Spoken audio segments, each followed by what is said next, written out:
Hello, everybody. Chris Profi, Musically Obsessed.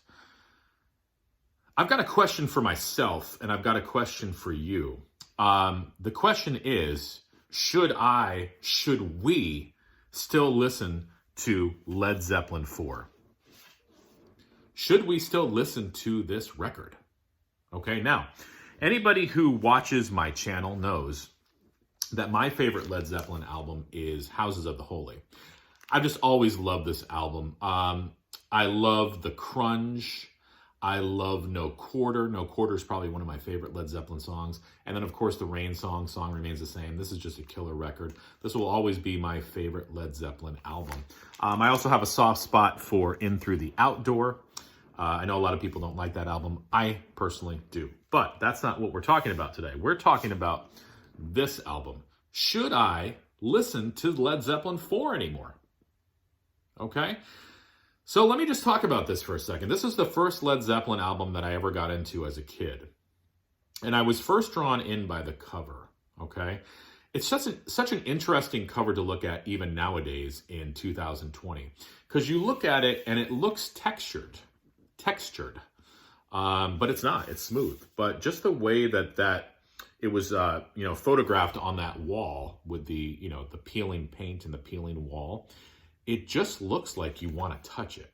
So, aesthetically right away, for me, that draws me in. And then you've got this picture, this strange picture of this old man bent over, carrying sticks on his back. I always wondered, who in the hell is this guy? And why is he on this front cover? But, even in 2020, I look at this cover and I'm still drawn in by it. It's just an amazing cover. And, I don't really know why. It's just something about it. It's almost like a classic cover that will never get old, right? And then as we know, inside, we have this mysterious artwork on the inside of this album, of the gatefold, right? Of course, we continue into the Cityscape. Now, this is the reissue on 180 gram, and it comes with this insert. I'm not sure what the original pressing had. I don't know if it had this insert too, but I remember it, I'm sure it had the lyrics to Stairway to Heaven. I'm just not sure, how it was in the original pressing, right? All right, so we have these symbols as well. And as a kid, that was something else that intrigued me. And I came to find out that each symbol stood for another member of the band. I had never heard of a band doing that before. Okay, so we've got this classic cover, these elements of the album that drew me in as a kid. And I still look at them today and I'm still intrigued by them, even after so many years. Now, this album came out in 1971, so even in 2020, I look at this cover and it intrigues me. Okay, so now, it's not just about the cover, though. Let's actually get into the songs here, right? Okay, so let's see here. Black Dog, I hear it on the radio. Rock and Roll, I hear it on the radio. The Battle of Evermore with Sandy Denny. And of course, Sandy Denny was from Fairport Convention. Beautiful song. Okay, I don't really hear that one on the radio. Stairway to Heaven. I think we hear that one on the radio, right? Misty Mountain Hop. Hear it on the radio, at least my radio station. Four Sticks. I hear that on my classic record or classic rock station.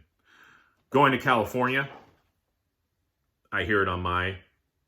Actually, no, going California, I do hear. When the Levee Breaks. Wait, I was going through this before. There were only 6. Oh, yeah. It was 4 Sticks. I don't hear that often. Okay. So there's 6 songs on this album that I hear on the radio all the time. Black Dog, Rock and Roll, Stairway to Heaven, Misty Mountain Hop, Going to California, and When the Levee Breaks. Maybe sometimes 4 Sticks. So 6 or 7 songs out of the 8 I hear on the radio all the time. So with that fact alone, I probably don't even need to put this album on my turntable, right? Because I hear 6 or 7 out of the 8 songs all the time when I put on the radio. I could probably put the radio on right now, and they're probably playing Led Zeppelin and something off of Led Zeppelin 4, right? So here's the question. Should I listen to Led Zeppelin 4 anymore? And the answer is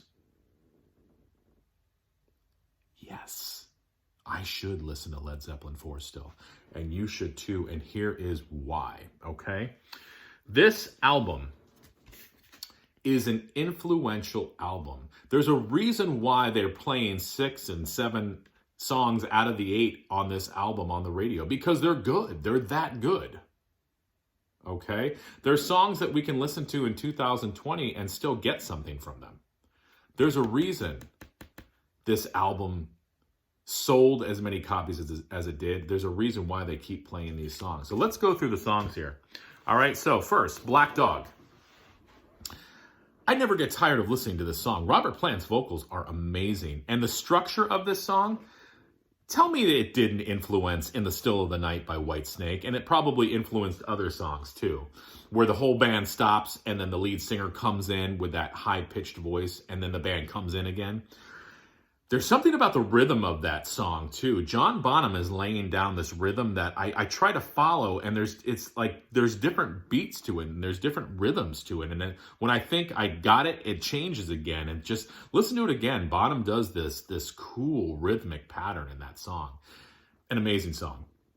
Then Rock and Roll, okay? We've heard it on the radio thousands of times. I like the studio version better than the live version.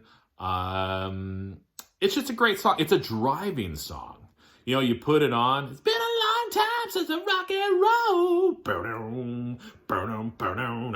Yeah. It's sort of like Speed King from Deep Purple. You know, it's just got that just driving rhythm. I never get tired of listening to that song. Then you've got the Battle of Evermore, which I feel is like really placed well on the album because, you know, listening to the album today, Black Dog, Rock and Roll, yeah, I've heard those songs. But then the Ballad of Evermore comes in, and it's one of those mysterious songs. And Sandy Denny's vocals and Robert Plant's vocals just meld really well together. And I think it was a precursor to what he did with Alison Krauss on the Raising Sand album, that mixture of the folk world and the rock world. It's just a beautiful song, and it's well placed, okay? And then we get into the beast of Stairway to Heaven. There's so many jokes about Stairway to Heaven, right? That beginning guitar lick, and, you know, did Zeppelin steal the guitar lick? And, you know, we've heard the song thousands of times. There's been jokes about it. But the song is killer, okay? The lyrics are written in a way where you're going to get something different out of the song every time you listen to it. I love the way it was written because it's sort of vague, and it leaves the listener, you know, a chance to come up with their own conclusion about what the song is about. Okay, so the lyrics, again, it keeps it interesting. I think the structure went on to influence so many other songs, that the structure of having a song build, right? It starts off with just guitar, and then it builds, they add instruments, right? And then it gets a little bit heavier, and then it breaks into that solo, and then just Robert Plant screaming towards the end, and then it comes back down again. The one song that I think probably was influenced by this too is the song Dream On by Aerosmith. And, you know, there's been countless other songs, right? So it's still a great song. I don't care how many times I've heard it. You know, if I put it on right now on my turntable, I would probably listen to the whole song all the way through and be like mesmerized by it still. It's sort of like Michael Jackson's Thriller. That's one of those songs I've heard 1,000 times, but I could listen to it 1,000 more times. It's just like the video for Thriller. I could watch that. There's just certain songs that do that for me. Then we get into side 2. Misty Mountain Hop, which is probably my least favorite song on the album, but I still dig it. Four Sticks, like I said, sometimes I hear it on the radio. I think I've heard it a couple times, but they don't play it that often. But that rhythm of that song, and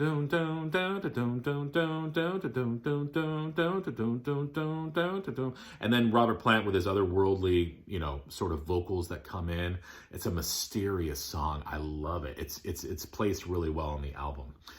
Then you've got Going to California, which is probably one of my favorite Led Zeppelin songs. It is so beautiful.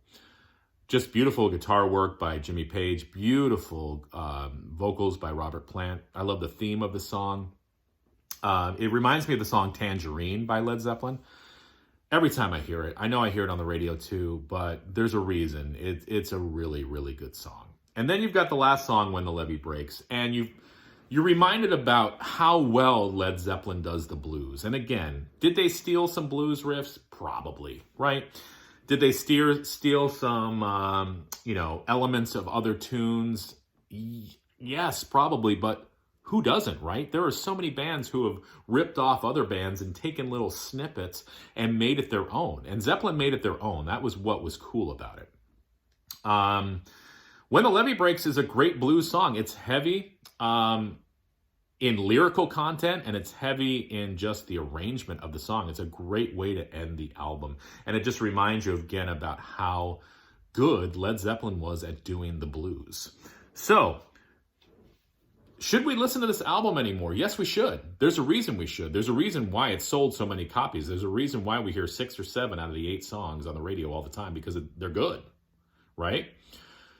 This is one of those albums that kids will discover in their parents' record collection for years to come. Okay, they'll be thumbing through their parents' record collection or CD collection or whatever, or come across this picture on their streaming service and go, "What in the hell is that?" And they'll put it on and it'll be blown away. And it'll turn them on to Led Zeppelin. There are certain bands, Led Zeppelin, Pink Floyd, the Beatles, Deep Purple, the Rolling Stones, certain bands that will never die. They're just going to find a new audience, a new generation that will get into them, right?